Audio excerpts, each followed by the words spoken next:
Welcome back, guys, to our training in advanced tools. So, this is where we had gone the last episode, and do forgive me about the last episode. My audio there was a bit messed up, but I finally fixed it. I hope you guys can hear me loud and clear. So, today we are going to focus on adding our Purlin connections. Right. There are a couple of options that you can use, but bear in mind, depending on the design of the cleat, whether you want to use angle, folded blade, custom, or cut from T-section, you've got all those options. You just have to know how to manipulate them. So I'm going to show you how to do that. So let's get into it. So we're going to go to our connection vault, right? Connection vault, as you can see, we've got Purlin cold rolled, the category. And in this category, you've got a couple of options that you can use in terms of connecting your purlins. So we're going to start with this one.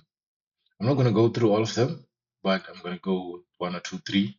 That's what we're going to focus on. So just to show you how these work. So we've got Purlin connection, right? I'm going to invoke this command. As you can see, the selection order is beam first, hit enter, then Purlin second, then finish off the command. So I'm going to invoke this one. Then I'm going to zoom in at that point. Okay.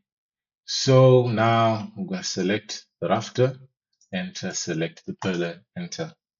Okay, this is what this connection looks like. Then you can adjust it to however you want it to look like. Okay, so this is the shape of the cleat.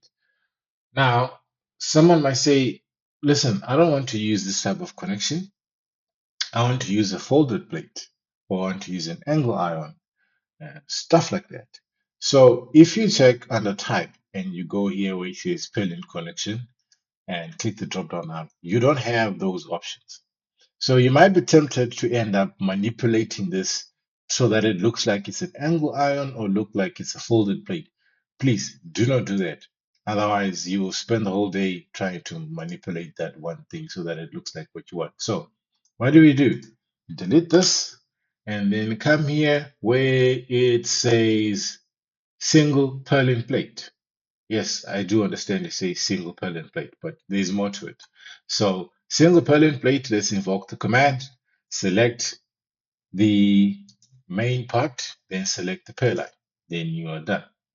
By the way, guys, this single Purlin plate, it connects one Purlin to the main member, whether it's the column or the rafter or whatever steel section. It connects one Purlin. If you want to connect two Purlins, you have to use the double Purlin splice, right? The double Purlin split connection, sorry, not the sorry, the plate connection here. Exactly, the double Purlin splice connection. This then allows you to connect two Purlins to one main member. I'll show you once we're done manipulating this connection. So from here, let's edit our profile. So as you can see, this one is a T made from plate, right? Bolted to the pillar, bolted to the main. And then if you go away, it says type and click the drop down arrow. You see now you've got a couple of options. So let's take a look at them. So you've got single Purlin T, right? This is now cut from a T section, whether it's an I-beam or it's a universal column. It's cut from there. And then we go to the single Purlin folded plate. This is created from a folded plate with a rib.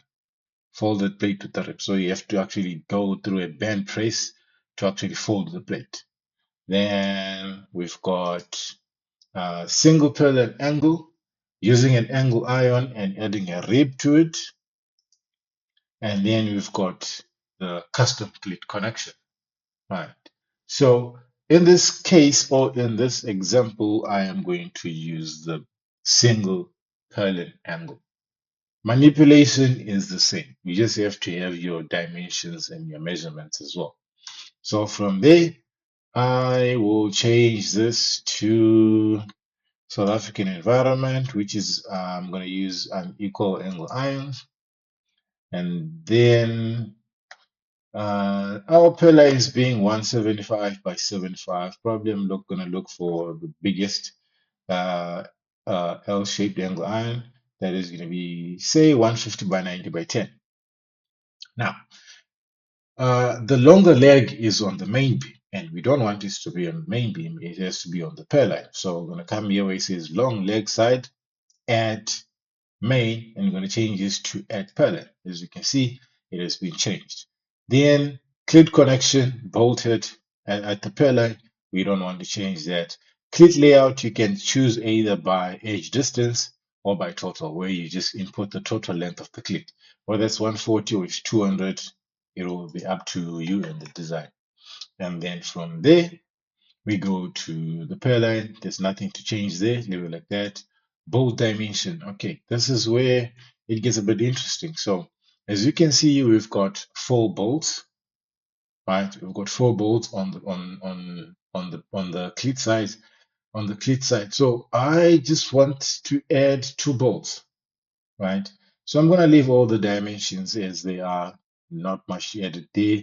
And then here where you say 6, if you check um, item 6 says number of bolts, and then the intermediate distance is item 7, and that's item 7, like the number of bolts, intermediate distance on the per line vertically up. So I'm going to change this to 1 because I just want 1 line instead of 2 lines. And then starting distance, this being a 150, 175 divided by 2, that's 87.5. And then I'm going to change this from 50 to 87.5 so that our bolting can be exactly at the center of the clit. And then if you check cases, vertical bolt layout from Purlin. Remember when we were adding our purlins, we left a gap of 10 mil from the main beam or from the rafter, so that when that clearance is usually for when you do your welding, when you weld your clit to the main beam, you're going to weld on the leg and at the back side on the back mark or the back side of the angle iron. So you're gonna have some welding thickness there. So you don't want your pillar sitting exactly on top of the welding, which is gonna end up misaligning the holes for um, the pair line and the clit. So you have to give it some distance. So this start distance is measured from the pair line, not from the main. So this is excluding the 10 mil gap that we added. Then we go to clit sit. Clit sit meaning that how is the clit connected to the main beam? As it stands, it is bolted. We want this to be welded. Right, it's welded. And then from there, let's go and change our bolting. I'm just going to leave our bolting as is. Then stay. I don't want to stay at this moment. Then you've got the rib. So the rib is this plate here. It's a 10 thick, which is fine. Everything else is okay. We wanted to have a chamfer like as you can see as per the picture. So chamfer, that's item 7. Chamfer width and chamfer height. So chamfer width, I'm going to put it at 60. And chamfer height, I'm going to put it as 120. So this is what our connection looks like.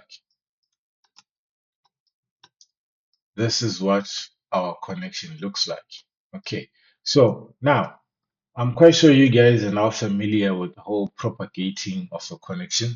So someone might be tempted to propagate this connection. Be careful because what it does is we were connecting one pair line to one main beam. So what it will do is it will come to this situation here, right? And connect this pair line to this and connect this to this. So you're going to have a duplicated or a double connection there.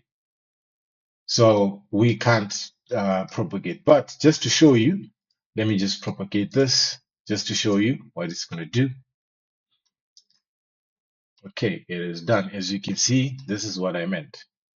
So if I select anything and delete, you see that it's still going to remain connected. And now if you check, if you select the member, hold shift and the center wheel, you see that this end has no hole, meaning that it's not bolted. Right, that means that this connection belongs to this pair line. As you can see, this pair line as a whole. So we don't want that. So I'm just going to undo, and then from here, okay, so from here, what we are going to do is to copy this. Right, that's the only way to handle this situation.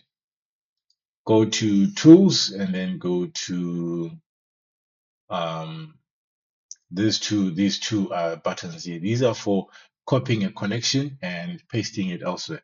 So I'm gonna use joint copy multiple. I'm gonna select the any member that came with the connection, hit enter. So I'm gonna start here. Select, okay, try to select the plate. Oh good God. Trying to select the plate in this case. It's refusing. Let's try again. Okay. Let's see if I can change this to shaded. Sometimes it does this. Let's see if we try again. Okay. So it is refusing to select the plate. All right. So plate selected, hit enter. Come on. Okay, let's try this again.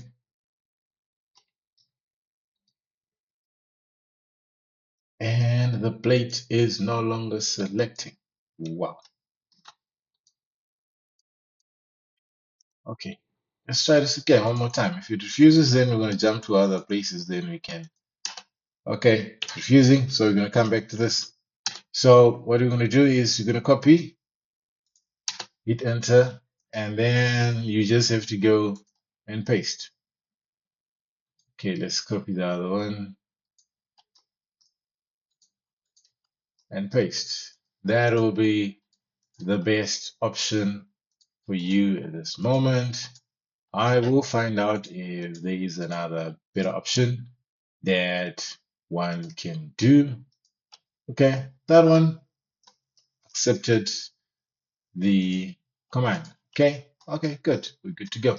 So this will be how you will have to add all your clips at this point in time.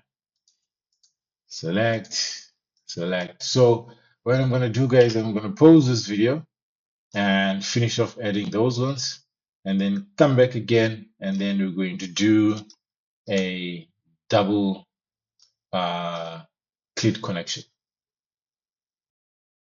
All right, guys, so I'm quite sure you added all the single Purlin connections where they're supposed to be. On my side, I managed to add on all the places that I'm supposed to have one pair line connecting to one rafter on the roof. So now let's jump into the second part, connecting two pair lines to one main part. So we're going to use this one. No, this one. Right. The double Purlin splice plate.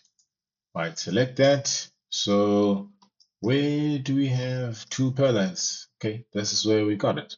So I'm going to select the rafter, hit enter, select the purlin, hit enter, select the other side, hit enter. So now it is connected two of the purlins, and then go to the drop down arrow, still going to use this Purlin splice angle connection. Then let's modify it. Right, then from there I'm going to change this to unequal angle iron. I'm going to change this to 150 by 90 by 10, then change this to Purlin. Everything else not touching there. Then we go to bold distances. Then from here, intermediate distance, we want, okay, now never mind about the intermediate distance, because if you change there, it's just going to change. Then gray out. Then from there, we said 87.5. Then from there we go to clit set. We want this to be welded. There we go. And bolts, we're not changing anything. There, we're not changing rib stiffener. Everything else, we said we're going to go to the chamfer width. That was 60. And then the chamfer height was 120. Right, so this is what it looks like. This is what it looks like. So we managed to edit this as fast as possible. Then from here on, let's propagate this. This we can propagate because it's just going to go where there are two pair lines connecting to one member. But at times, it also does double entry. So let's see if we're going to be successful. We might have to clean up the drawing, but let's just see. Okay, I see the double entry that we have is particularly at this point there. So let's delete that one and that one. So I think our propagation at this point was very successful. Every other place we have our pellets. Now let's add pair lines to the two ends and the sides. So we're going to use the same option. We're going to use the same option. All right, we're going to use the same option. So I am going to go to connection volt. This one is a single, so I'm just going to use a single one. Vertical, no. Single. All right. Select the column, enter, select the per line, enter. Okay, what happened there? Okay, it had picked up the wrong connection. Let's delete that. So I'm going to go with the single per line, select the column, enter, select the per line, enter. Right. Then from here onwards, what I am going to do, let's bring this back, close that, minimize that. So in this case, what I am going to do is use the plate. Can use the plate. All right, so let's manipulate this. The plate is going to be 10 thick. It's fine. Bolt edges 50-50. That's fine. Bolt dimensions. This is where we need to change. I'm just going to switch this to 1. We need 1 line. And then from Purlin, this should be 87.5. Right. Then that should push our bolting to the center of the center of the purlin. Right. Center of the purlin. Then bolting, you can choose there. Since there is a bit of a edge distance there, you can either leave it like that or put full bolts. But at the end of the day, it really doesn't matter because if you check there, we've got from the last hole that is option number 4, we've got an edge distance of 50. So if you want to increase that edge distance, it's up to you. Depends on the design. But at this moment, I just feel like it's a waste of material. Adding more meat to this kit whilst we're not bolting, we're not adding more bolts. To me, it just feels like I'm just wasting material. So using this option, let's rotate. Okay, better view. Let's go to the rib. Now we want to change the width. So the width of the rib is currently at 100. So let's put it at 150 and let's see. Okay, so there's 150. Okay, say 180. Okay, something close to that. And then let's go to corner finish. I don't want this. Or you can just come and say none. And then chamfer, this is going to be, say, 150. And then chamfer height, say another 200. Just guessing. Okay, so this is what we have. This is what we have, guys. This is what our cleat connection looks like. So from there, let's see if we can propagate and it goes to the right places.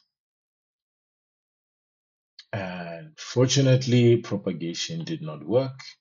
So we will have to copy this same way as we did at the top, right? Then let's place our connection. Unfortunately, there is no other way of going about this since, okay, they propagated. Okay, there we're connecting two, so we can't use that connecting two, two, two. Then we've got one, that point, far end, far end, far end, and that one at the top there. So it's basically the same connection that we need this side as well. So I'm going to click that column, enter, click the Purlin, enter. As you can see, it's pretty much the same connection. So from here, I'm going to see if I can, okay, these propagate is not available. So that means that we'll have to copy. So I'm just going to add this side, the other side you will add on your own. So I'm going to come in, select that, add, add, add, and add that as well. Okay, that's two, two, two. And then this side, this is where we've got one. So from here, okay, okay. So now let's go for the double Purlin split to connect this one here. So we're going to go to our connection vault again, connection vault. Then we go for the double Purlin split plate. Select the column, enter, select the Purlin, enter, select the second Purlin, enter. Okay, so everything there, not going to touch. Here, we just want one line, and then start distance, that's 87.5. Remember, the start distance is from the Purlin, it's not from the main beam. Then the bolts, nothing there. Rib stiffener, we had made this 180. There corner finish, we said none, and then there we said 150, and then that one we said 150 as well. So this now connects two Purlins at once. Say select this and then propagate. Let's see if it actually works. Okay, everything there has been connected. There as well. Nice. There as well. One and this Purlin has been connected. Let's see the other end. So this end has not been connected, but this side where we are connecting two Purlins, it has been successfully added. So guys, I'm just going to leave you at this moment. Please do the practice, put in the work, add the Purlins on the sides and then the end. And then I will see you in the next episode where we are going to start our detailing process or documentation process. I'm quite sure this is where a lot of people are interested in learning and are eager to see how we're going to do our detailing. So, guys, Do some practice. I'll see you in the next episode. Cheers.